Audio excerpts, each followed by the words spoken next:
Hello and welcome to Justice. I'm Judge Jeanine Piro. Thanks for being with us tonight.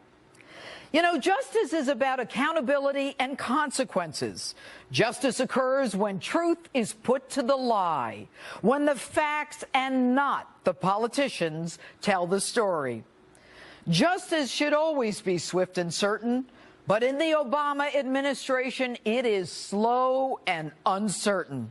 And as we found out this week, the Obama administration puts political lies over American lives.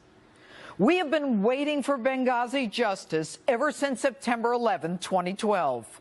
And this week, a bipartisan Senate committee, Democrats joining Republicans, issued a scathing report blaming Hillary Clinton's State Department for deaths that were preventable and for the inadequate security that was provided to her friend, Ambassador Chris Stevens, and 3 other Americans.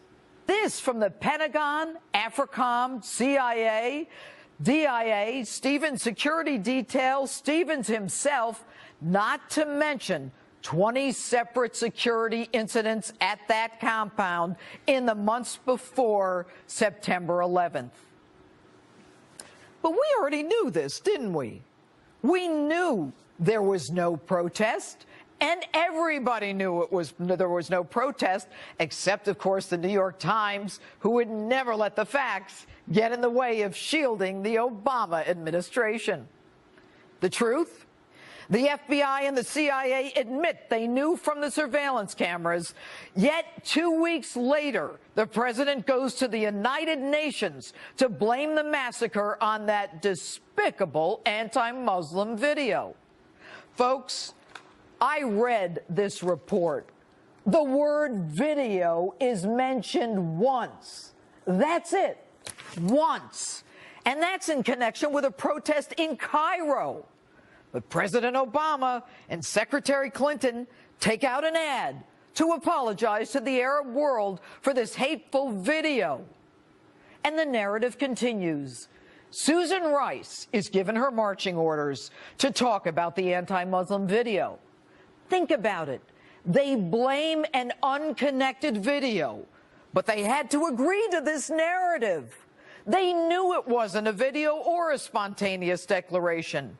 And yet, the talking points, the speeches, the words whispered in the ears of the families of the dead Americans were all about that despicable video. Why? To mislead us just weeks before a presidential election. Where I come from, the manufacturer of that lie is called a conspiracy. And when the Intelligence Committee said that the deaths were preventable, they were saying that the attack was foreseeable, that the deaths did not have to happen, that they should not have happened. And in doing so, the committee put the responsibility directly in the lap of the Obama administration and Hillary Clinton. Now, you remember her, the woman who is going to get to the bottom of this by appointing an accountability review board that would never interview her. I know you remember her, the Secretary of State, the one logging all those miles, unable to appear before congressional committees because she was traveling, because she had the flu, because she fell, and because she had a concussion.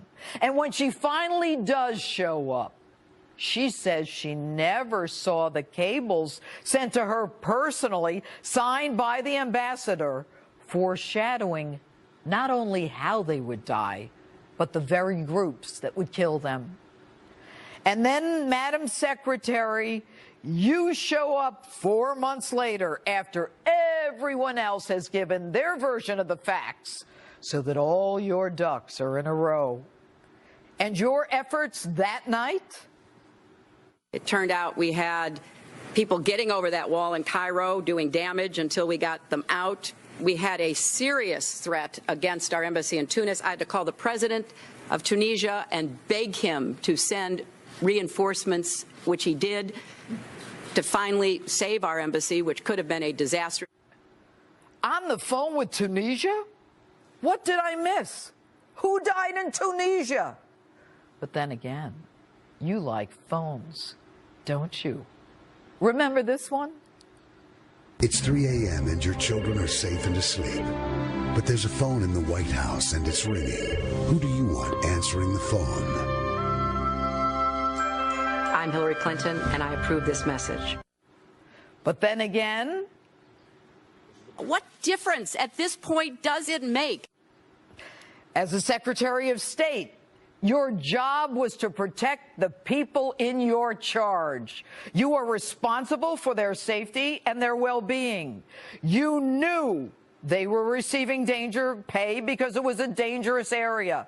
You knew how dangerous this part of the world was. Hell, when you went to Benghazi, you had the Defense Department pre-position assets off the Libyan coast in case you needed rescue. What that tells me is that you understood the danger to yourself, but ignored it when it came to others. That's called negligence. You failed to perceive a substantial and unjustifiable risk, that the danger of death existed to the people in your charge. Your conduct was a gross deviation from the standard of care that any reasonable Secretary of State would observe. You disregarded the grave risk to the lives of Americans. You knew it. That's why you didn't go on the Sunday shows. You knew it, which is why you waited until everyone else had spoken so you could get your ducks in a row. And you knew it because of the cables from your friend and the deteriorating security situation in Benghazi. You knew it, which is why you appointed your friends to an accountability review board, which friends never even called you to testify. You knew it, which is why no one was ever fired in your department. You knew it because the only one who suffered consequences was the whistleblower who went against your dictates. So which is it? If you didn't know, then you're incompetent. And if you did know, you're guilty of criminal negligence. People, though, are so afraid of you that your name is not even mentioned in the review by the Senate Intelligence Committee. And yet, you say that you take responsibility. But how do you take responsibility when there are no consequences, or anyone in your department, like Susan Rice? Everyone on the conspiracy was promoted. But what happened in Benghazi was foreseeable. You had a duty and a responsibility, and they relied on you. They asked you for safety and security. And you breached not only that duty, but you breached the public trust that we have in our government. Now, I am a prosecutor. I have spent my career in the assignment of blame. And I know you won't be prosecuted for any of this, and your boss won't be impeached. But remember this: justice is about accountability and consequences. The facts have now been told. The consequences have yet to be determined. And in the meantime, we continue to wait for justice. Before we go, if the election had been held on October 27th instead of November 8th, Hillary claimed she would now be our president. That line is going to go down in history as one of her great ones. I take full responsibility, Hillary claimed, except for the fact that it wasn't my fault. I lost because of James Comey and WikiLeaks, and obviously because of misogyny. Let's set one thing straight. James Comey didn't cost you the election. You did. You were on the ballot. The American people didn't want you. James Comey didn't force you to set up an illicit homebrew email server. James Comey didn't force you to use bleach bit and hammers to destroy the evidence. James Comey didn't force you to lie about it and then lie about lying and then lie about lying about lying. That was all you. James Comey didn't force you to ignore Ambassador Chris Stevens as he cried for help over 600 times. Comey didn't force you to leave Stevens and 3 other Americans to die in Benghazi. Comey didn't force you to lie to the faces of their mothers about why they died. James Comey didn't force you to call millennials effing dumb, black people super predators and losers, and say you hate the phrase everyday Americans.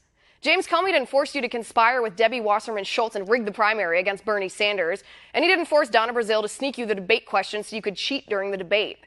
James Comey didn't force you to dangle free birth control in front of young women like me, so insulting, pretending the things we care about most are sex, abortion, and whining about our salaries. James Comey didn't force you to claim you're a champion for women and then accept $25 million from Saudi Arabia, where women are beaten, brutalized, and stoned for being the victims of rape. James Comey didn't force you to ignore radical Islamic terrorism or blame guns for terror attacks instead of the terrorists who attacked. James Comey didn't force you to champion Obamacare while it's breaking our backs, the everyday Americans you hate.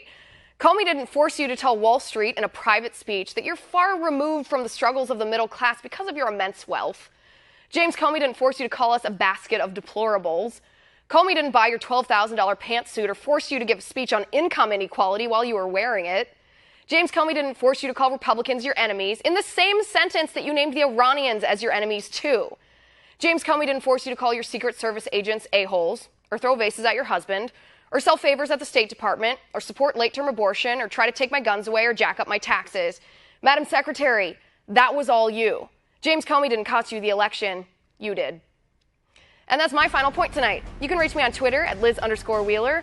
If you liked the show, please send me an email at oann.com/contact. In the meantime, catch us here tomorrow at 9 p.m. Eastern. And until then, have a good night.